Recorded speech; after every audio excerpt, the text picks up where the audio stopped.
Hey guys, tonight we wander back in time to a world where dust swirls over bustling bazaars and every trade deal is a drama playing out beneath the relentless sun of ancient Mesopotamia. You probably won't survive the chaos of haggling merchants, rickety carts piled high with barley, and those who claim to sell you the moon but sneak off with your coin instead. Yet somehow, amid the cacophony, humans figure out how to keep track of what's owed by inventing the first receipts. So before you get comfortable, take a moment to like the video and subscribe, but only if you genuinely enjoy what I do here. Also drop your location and local time in the comments, because tonight we're crossing both space and time. Now dim the lights, maybe turn on a fan for that soft background hum, and let's ease into tonight's journey together. You trudge through a dusty market square near the Euphrates River, where merchants yell over one another, balancing clay pots, sheaves of wheat, and woven baskets brimming with dates. The year is roughly 200 BCE, and this is Uruk, one of the first major cities on Earth.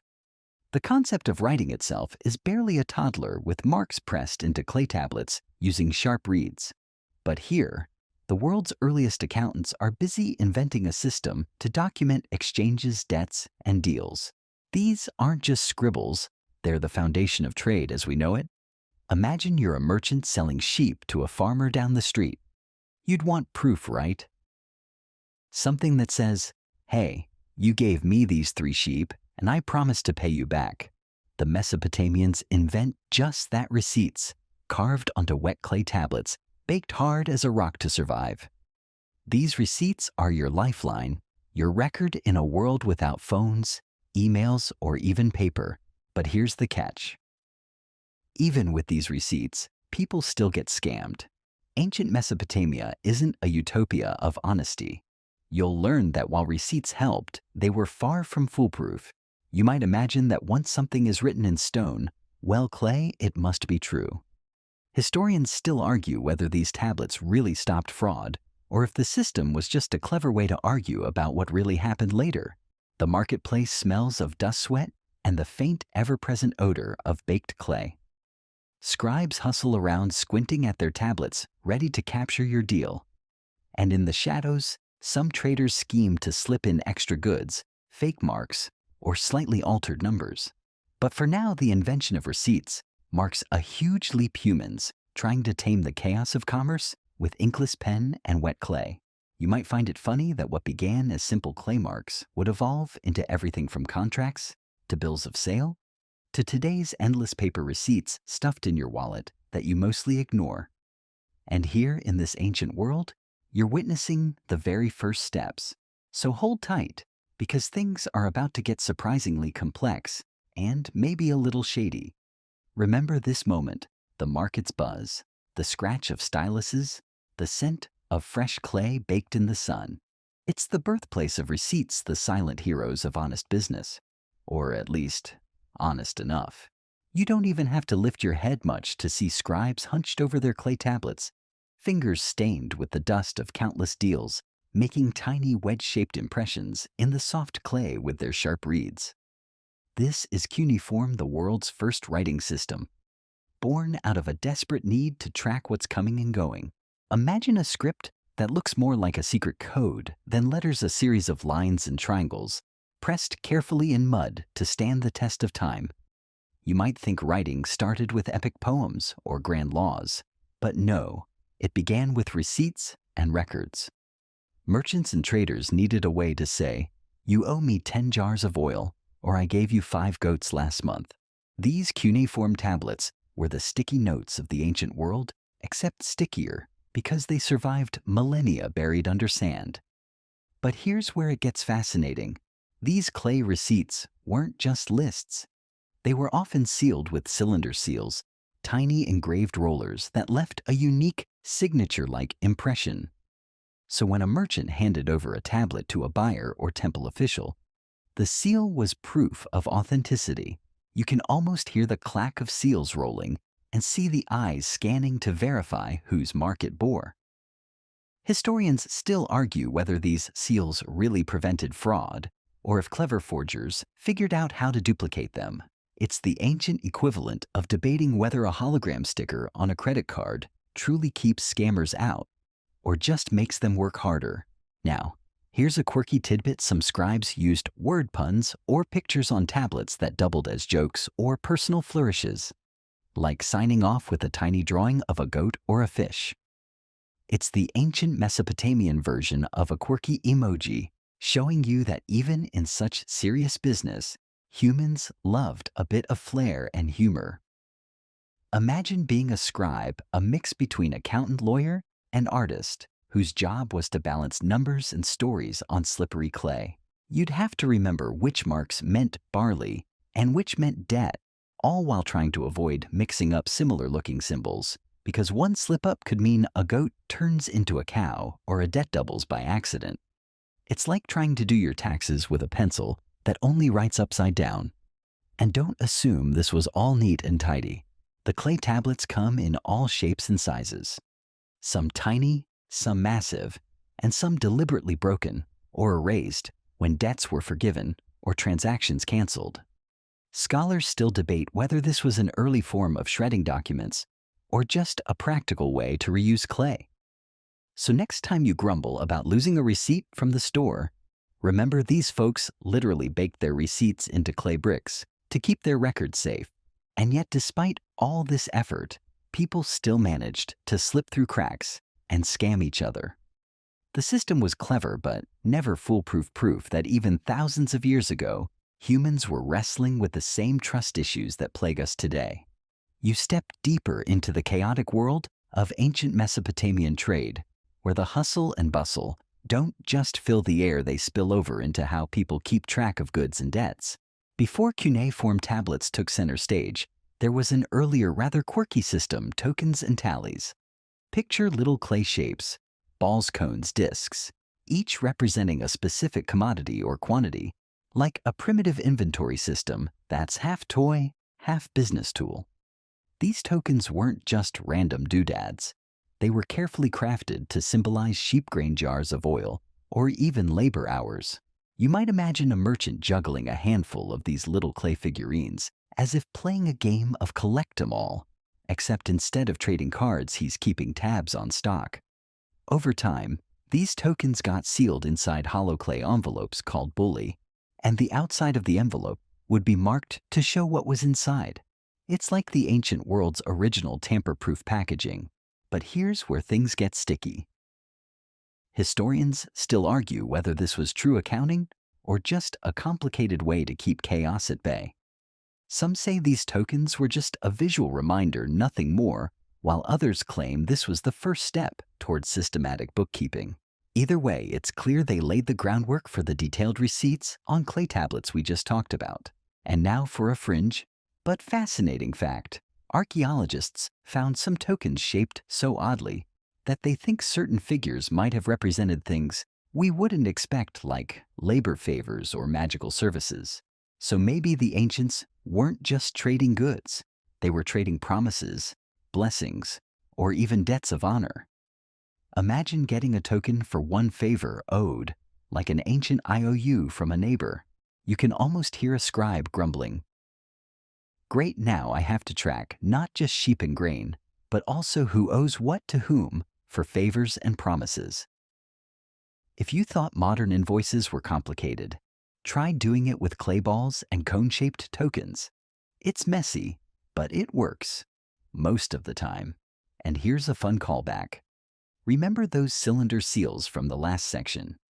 Some were designed specifically to stamp these bullae, turning an ordinary clay ball into a sealed, certified package. It's like putting a wax seal on an envelope, except it's a tiny rolling stamp pressed onto hardened clay. Still, this early system wasn't perfect.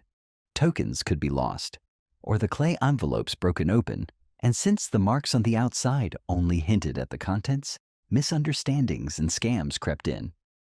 Imagine buying what you thought was 5 jars of oil sealed inside a bulla, only to open it later and find only 3. Ancient scammers had plenty of room to operate, so while tokens and tallies might sound charming behind the scenes, they were the original paperwork headache. the source of countless disputes, and perhaps the earliest grumbles about why can't these merchants just be honest? Historians are still debating if this messy system helped create fair trade or just made cheating easier to hide. You can practically smell the dust and hear the clink of tokens rattling in merchants' pockets. It's a world balancing precariously between order and chaos, where a simple clay ball could hold the fate of a deal or the key to a scam. You wander now into the shadowed halls of towering Mesopotamian temples, vast complexes that were more than just places of worship. They were the banks, courthouses, and vaults of the ancient world. Imagine priests in flowing robes acting as trustees, guarding treasures and recording transactions on their sacred tablets. These temples weren't just religious centers. They were the financial hearts of the city where wealth was stored and loans were made. You might expect divine protection to make these places fraud-proof, but historians still argue how effective temples really were at preventing scams. Temples held vast amounts of grain livestock and precious metals, but the sheer volume of assets and records made perfect oversight nearly impossible. Even priests could be tempted by the allure of extra barley or shiny silver. Here's a quirky fact. Some temples kept detailed interest records on loans made to farmers or traders, showing that Mesopotamians practiced something like early banking, complete with interest rates and collateral. The idea that you could borrow goods or money and repay it with interest is surprisingly modern. But with that came disputes, sometimes violent over missed payments, and the temple priests often had to step in as judges. But even these sacred institutions couldn't stamp out scams entirely. You might imagine temple records as flawless and sacred, yet archaeological digs reveal cases where ledgers were altered, payments were recorded twice, or goods were borrowed without permission. It's a reminder that even divine institutions were run by fallible humans. And the temple wasn't just a bank, it was a legal hub too. Contracts and receipts were often stored there, and priests would act as witnesses, adding authority to documents. Yet some historians still debate whether the temple priests were always impartial, or if they sometimes helped powerful merchants pull the wool over others' eyes. There's an odd but fascinating detail. Some temples had court scribes whose sole job was to rewrite contracts and receipts, keeping official copies safe. If you lost your receipt, you could ask the temple for a certified copy. Think of it as the ancient world's version of a notary public. But this system also created bottlenecks and sometimes delays, which savvy merchants exploited by creating lost receipt stories to avoid paying debts. Picture a bustling temple courtyard where farmers bring sacks of grain, traders deliver livestock, and priests meticulously note every exchange on clay tablets. Despite this intense oversight, the system was far from perfect. Temples were both protectors of wealth and unwitting facilitators of scams caught between their religious duties and the messy realities of human greed.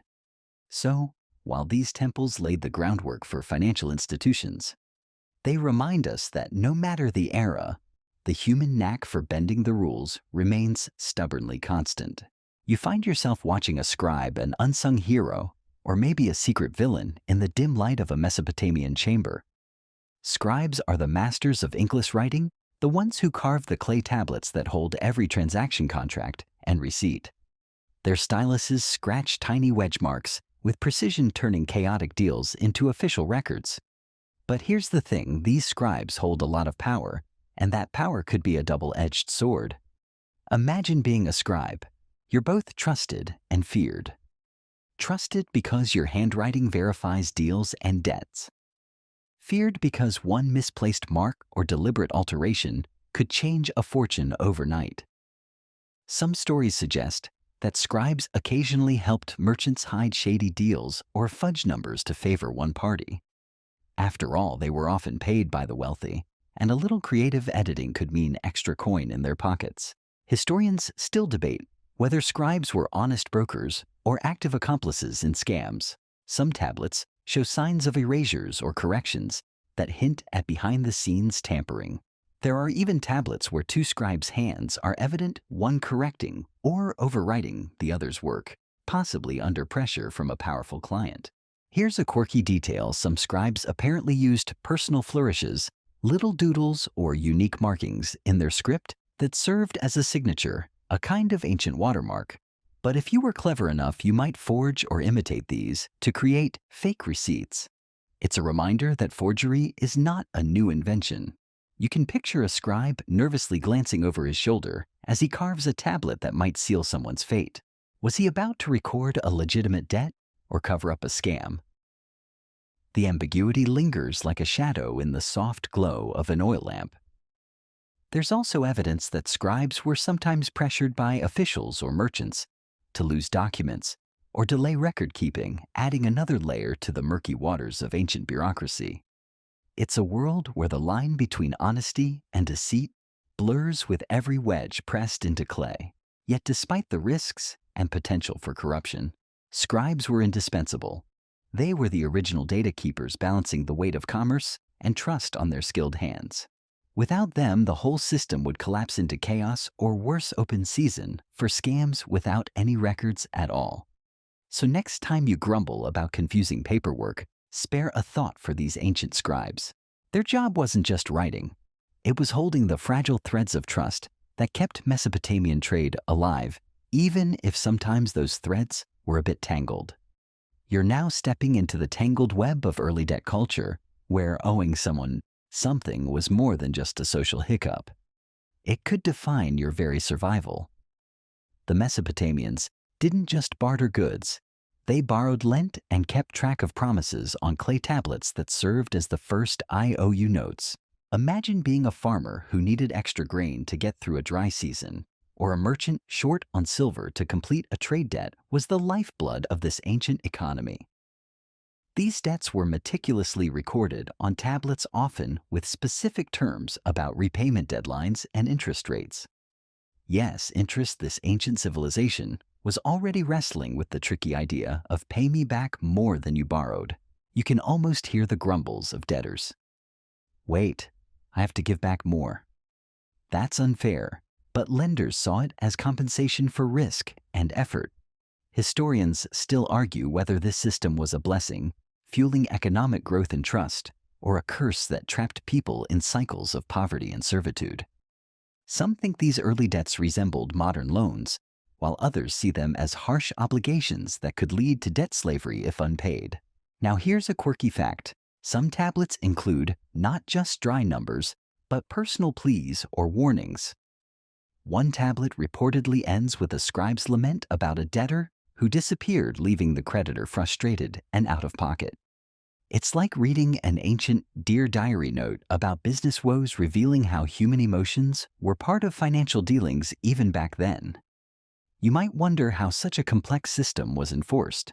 Temples often acted as mediators, keeping copies of contracts and stepping in if a dispute arose. But enforcement was patchy, and sometimes creditors resorted to force or social pressure to collect what was owed. The threat of losing land, livestock, or freedom made these debts very serious. And here's an eyebrow raiser. Some scholars suggest that certain debt forgiveness events, grand reset days, decreed by rulers, were early attempts to prevent economic collapse from overwhelming debts. Think of them as ancient debt jubilees, wiping slates clean to restart the economy. Historians still debate how common or effective these were. So as you imagine the weary farmer or the anxious merchant clutching a clay IOU, remember, this wasn't just business. It was a deeply personal, sometimes desperate dance between trust, power, and survival. The receipts carved in clay were more than paper substitutes. They were lifelines, prison bars, and sometimes the seeds of hope. You watch as a merchant presses his personal seal onto a freshly baked clay tablet. This seal isn't just a signature, it's an extension of his identity, a mark that says, "I stand behind this deal." These cylinder seals were tiny, intricate rollers, carved with images unique to their owners, like ancient tattoos or personalized stamps.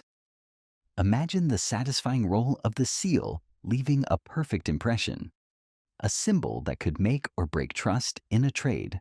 Seals served as the ancient equivalent of signatures, turning messy, wordy tablets into legally binding contracts. But of course, with power comes temptation. Forgery was a real problem. Skilled forgers tried to replicate seals to produce fake receipts or contracts. It's an early reminder that no system is foolproof, and every method of authentication has its weaknesses. Historians still argue about how widespread seal forgery was, and whether it was just isolated incidents or a common problem that kept scribes and merchants on their toes. Some tablets show suspicious seal impressions that don't quite match known originals, suggesting a flourishing underground of counterfeiters.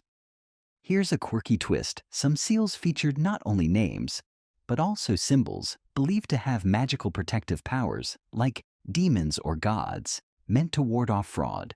Think of it as putting a mystical security system on your receipt, ancient Mesopotamian cybersecurity, if you will. Whether it actually scared off scammers or just gave owners peace of mind is up for debate. Imagine the pressure on the owner of a seal losing. It could be disastrous. Without your personal seal, your contracts might be dismissed or doubted, making it hard to prove you made a deal. So merchants guarded their seals carefully, often wearing them on strings around their necks or wrists, a bit like a medieval VIP pass. But here's a funny thought. Given how small these seals were, you might accidentally roll the wrong one onto a tablet, causing awkward confusion. Wait, this contract is stamped with the wrong seal. Whose goat is this? It's the ancient equivalent of mixing up your signatures and accidentally signing someone else's paycheck. Even with all these safeguards, the system had cracks. Forgers exploited the rush of busy markets, and sometimes seals were stolen or loaned out, like lending your ID to a friend, but with clay tablets instead of smartphones. So despite the cleverness of seals, scams persisted, proving once again that humans will always find creative ways to bend the rules. You slip into the packed courtroom of a Mesopotamian city, where disputes over receipts and contracts are laid bare before stern judges. Here, the clay tablets you saw earlier aren't just dusty relics. They're pieces of evidence in heated arguments. The legal system in Mesopotamia was surprisingly sophisticated, with laws designed to untangle the mess when deals went wrong or when someone claimed they'd been cheated. Picture a scene where a merchant stands accused of selling damaged goods, his buyer waving a receipt tablet accusing him of deceit. The judge, often a priest or government official, pores over the tablet, checking the seals and the writing, weighing testimonies. These courts held real power, and their decisions could mean freedom fines or even forced labor. Historians still debate how fair and consistent these courts really were. Some argue they were rigid enforcers of the law, while others suggest that social status played a huge role in outcomes. A wealthy merchant might have gotten off easier than a poor farmer caught in a scam. A quirky detail to imagine: some court cases were so well documented that tablets record even the insults hurled during disputes. Think of it as ancient lawyer roast battles, where the scribes didn't just write down the facts, but the fiery words exchanged in the courtroom. You might also find it amusing that some cases involved neighbors disputing over missing livestock or barley, with tablets recording the exact time, place, and even weather conditions during the alleged incident. "It was raining when your sheep wandered into my field," one tablet might read. These vivid details bring the ancient legal drama to life. And then there are tablets showing judges ordering the replacement of damaged goods, or forcing repayment, sometimes with extra penalties. But even with these rulings, enforcement wasn't always guaranteed. The court's word was powerful, but getting a scammer to pay up could be a whole different challenge. This legal backdrop shows just how seriously Mesopotamians took their receipts and contracts, and how much they relied on an official system to keep trade honest. Yet the fact that so many disputes existed proves the receipts weren't always enough. So the next time you ignore a legal disclaimer or skip reading the fine print, remember these ancient litigants battling over clay tablets. Their world may be thousands of years away, but the headaches of contracts and scams are timeless. You find yourself tracing the ancient trade routes crisscrossing Mesopotamia, a vibrant network connecting city-states and distant lands. Here, goods flow like a river barley wool pottery, and so do stories of scams and swindles. Merchants navigating these bustling trade paths had to be sharp because the farther goods traveled, the more chances for deceit. Imagine a trader shipping precious cargo down the Euphrates, hoping it arrives intact. But unscrupulous handlers might skim off a few jars of oil or swap quality goods for cheap substitutes. Scams grew more complex as trade extended beyond local markets into international territory where trust was fragile and receipts were your only defense. Historians still argue how much protection receipts really offered in such sprawling trade networks. Some say they were vital tools maintaining order across vast distances. Others think they were often ignored once goods left local jurisdictions, making scams inevitable. Here's a quirky tidbit: some merchants used elaborate trade seals, not just on receipts, but on the goods themselves, marking crates or sacks to certify their contents. Think of it as ancient shrink wrap or branded packaging, intended to prevent tampering during long journeys. But even these could be counterfeited or bypassed by clever crooks. You might chuckle at stories from tablets describing cargo mutinies, where crew members on trading boats secretly sold off goods before reaching port, leaving owners furious. These early smuggling scandals remind you that the human urge to cheat the system is as old as commerce itself. And then there's the diplomatic side. Treaties between city-states often included clauses about fair trade and penalties for fraud, showing that scams weren't just a local nuisance, but a threat to political relations. Historians debate whether these agreements truly curbed dishonest behavior or were more symbolic gestures. The farther you follow these routes, the more you realize that receipts were essential but never enough. Trust had to be rebuilt at every stop with new seals, new witnesses, and new risks. Merchants had to be both accountants and detectives, constantly on guard against trickery. So the next time you track a package or check a shipment online, remember those ancient traders relying on clay tablets, seals, and sheer vigilance to keep their goods and their profits safe. The game hasn't changed much, only the players and the tools. You're stepping into a world where women, often invisible in grand history tales, played a surprising role in commerce and sometimes even scams. In ancient Mesopotamia, women could own property, manage businesses, and enter contracts, their names appearing on tablets that recorded everything from dowries to loans. It's a side of history often overlooked, but these women were active players in the economic game. Imagine a female merchant or landowner carefully overseeing transactions, making deals, and perhaps even outsmarting competitors. Some tablets show women receiving goods, lending money, or hiring workers, sometimes with the same savvy, and yes, occasionally with the same trickiness as their male counterparts. Historians still debate how widespread women's involvement was in trade and whether they had the same legal rights as men. Some evidence points to significant influence, while other scholars argue their roles were limited to family businesses or household economies. Here's a quirky tidbit. Some clay tablets reveal disputes involving women merchants, including accusations of deception or withholding goods. It's clear that scams weren't a male monopoly. Women could be both victims and perpetrators. One tablet recounts a woman accused of misplacing grain deliveries, stirring a mess in the local market. You might also find it surprising that women's seals often incorporated symbols related to fertility or protection. Mixing business with personal identity, these seals served as signatures, but also carried cultural meanings, blending commerce with spirituality.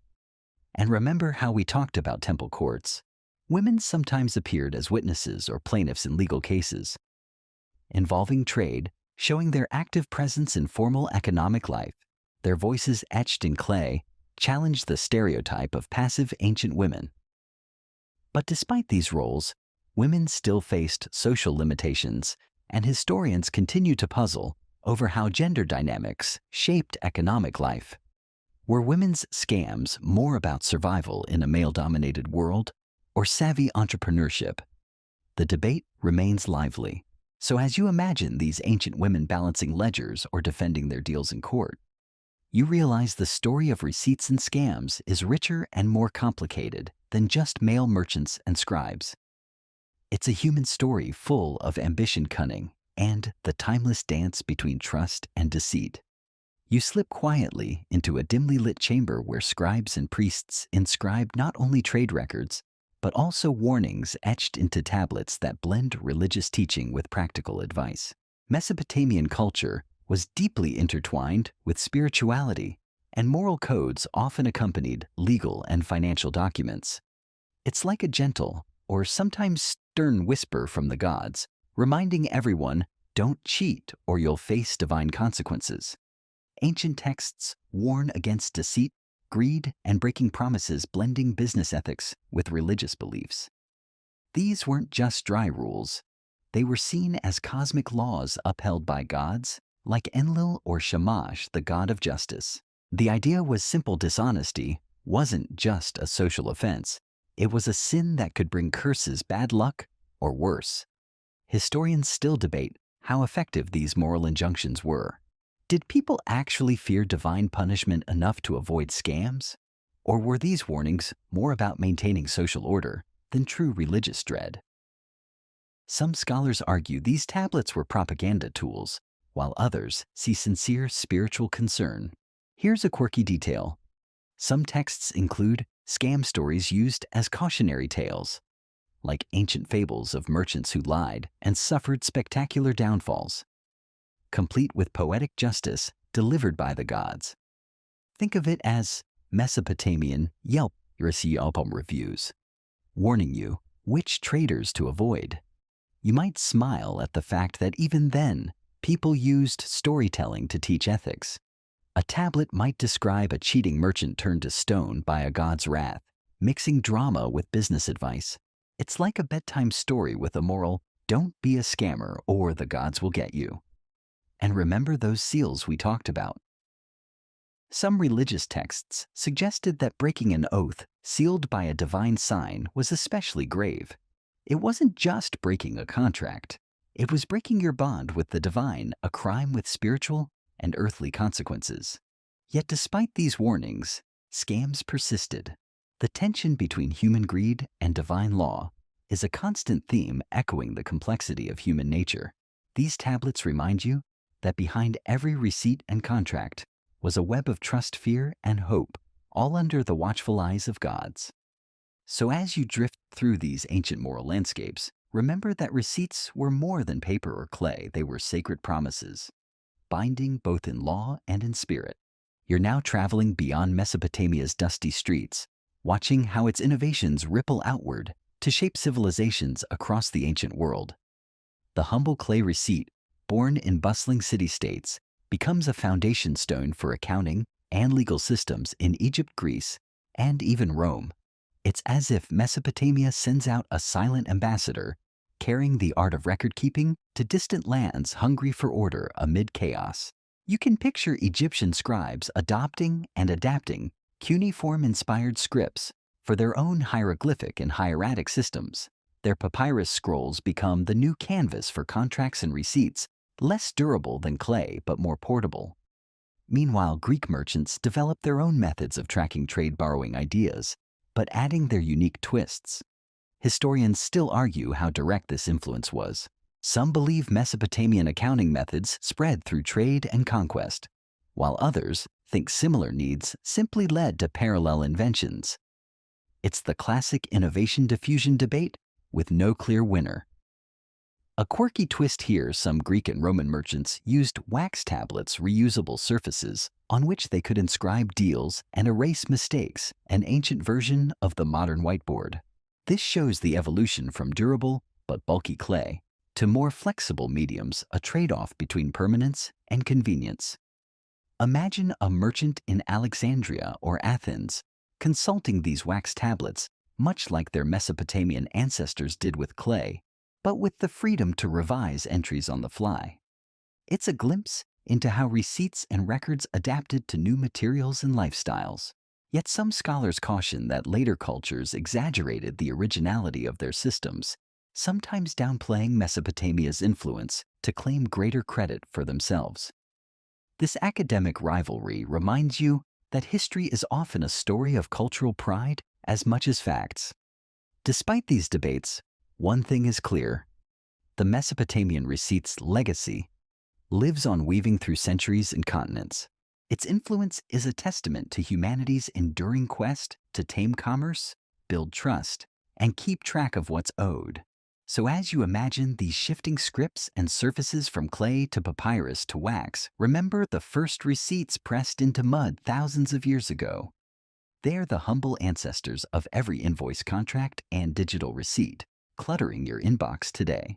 You're now in the dusty backrooms of archaeology, sifting through fragments of clay tablets, some whole, many broken or worn smooth by centuries of neglect. These shards are the scattered remnants of ancient receipts, the faded echoes of countless trades, debts, and scams. Many tablets have been lost to time, stolen by erosion, or shattered during wars and upheavals, leaving historians with incomplete puzzles. It's like trying to piece together a novel when half the pages are missing and some pages have smudged ink. But from these surviving scraps, scholars glean surprising details about everyday life, the prices of goods, the names of merchants, even hints of disputes and deception. Each fragment is a whisper from the past. Historians still argue about how representative these surviving tablets are. Do they show a full picture of ancient commerce, or are they biased toward official or religious transactions? Some think that the most scandalous scams might never have been recorded or purposely erased. A quirky detail: some tablets were deliberately broken to cancel a debt or transaction, a symbolic act akin to tearing up a contract. Others were reused clay tablets scraped clean and reinscribed with new deals, showing a practical recycling that sometimes erased old evidence. It's the ancient equivalent of tossing out your old receipts, but with far more permanence.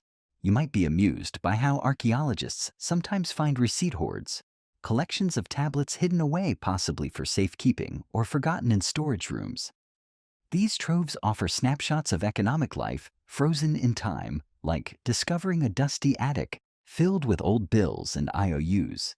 Yet these broken records remind us that ancient trade was messy, vulnerable to loss and manipulation.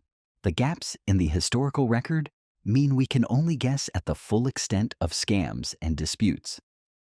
Every missing tablet is a story lost, a scam that may have gone unpunished, or a debt quietly forgiven. So as you imagine piecing together these clay jigsaw puzzles, remember that history itself is a bit like a receipt. Sometimes complete and clear, sometimes torn or faded, but always a trace of human stories woven through time. You pause now, thinking about how the scams and tricks from ancient Mesopotamia echo in today's business world. Even though the tools have changed, no more clay tablets or cylinder seals, the same human tendencies remain. People still try to bend the rules, fudge the numbers, or slip in a little extra for themselves. And receipts are still our frontline defense against cheating. Imagine your inbox flooded with digital receipts, many ignored, some questioned, just like merchants once ignored clay tablets or lost their seals. Modern scams might be more sophisticated: fake invoices, identity theft, phony charges, but they're the grandchildren of ancient tricks. The oldest human playbook still applies: trust but verify. Historians often point out these parallels, arguing that understanding ancient scams can shed light on why fraud persists today and how to spot it. Some say history teaches us that no system is perfect and vigilance is eternal. Here's a quirky reminder: just like ancient merchants used seals today, we use digital signatures and encryption to protect contracts and receipts. Technology has upped the game, but the cat and mouse chase between honest business and scammers goes on. It's comforting and a little frustrating to know that humans are still playing the same game, just with fancier tools. You might smile at how modern shoppers grumble over losing a paper receipt. Yet ancient traders risked losing entire fortunes because a clay tablet was broken or a seal forged. It makes today's frustrations look a bit more manageable. And as you deal with your own piles of receipts, remember those first scribes pressing wedges into clay. Their imperfect system was a bold experiment in trust and order, an early step toward the complex financial worlds we navigate now. So whether it's a sketchy invoice from a website or a shady deal on the stock market, you're part of a long chain of buyers and sellers, scammers and victims all playing out variations on the same ancient story. You're finally arriving at the present, where the legacy of those ancient Mesopotamian receipts still clings to us, sometimes like an old friend, sometimes like a nagging reminder of human fallibility. Receipts, in whatever form they take, remain vital proof of our transactions. Yet scams and deception continue to lurk just beneath the surface. Think about the last time you bought something online or in a store. You probably glanced at your receipt, then stuffed it in your wallet or tossed it aside.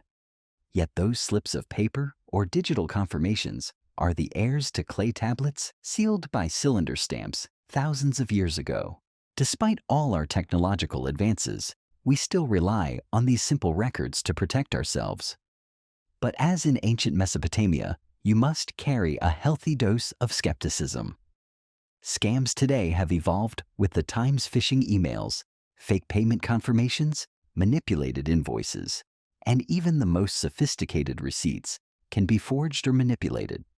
The human element of trust and doubt remains central. Historians still debate how much the early Mesopotamian system truly prevented fraud versus enabling new forms of deception. And maybe the same question applies today. Do our receipts really keep us safe, or do they just make scams more elaborate? Here's a gentle reminder: receipts are tools, not guarantees. Whether clay paper or pixels, they help, but they don't eliminate the risks inherent in every transaction. Trust, verification, and a careful eye remain your best defenses. As you settle in for the night, imagine the scribes pressing styluses into soft clay merchants, rolling seals, and the lively debates in temple courts. Their struggles echo through the millennia, reminding us that the dance of honesty and deceit is as old as civilization itself. So keep your receipts close, your skepticism closer. And remember that every trade you make carries the weight of history, a legacy of trust built on fragile clay, weathered by time but never broken. But never broken. But never broken. But never broken. But never broken.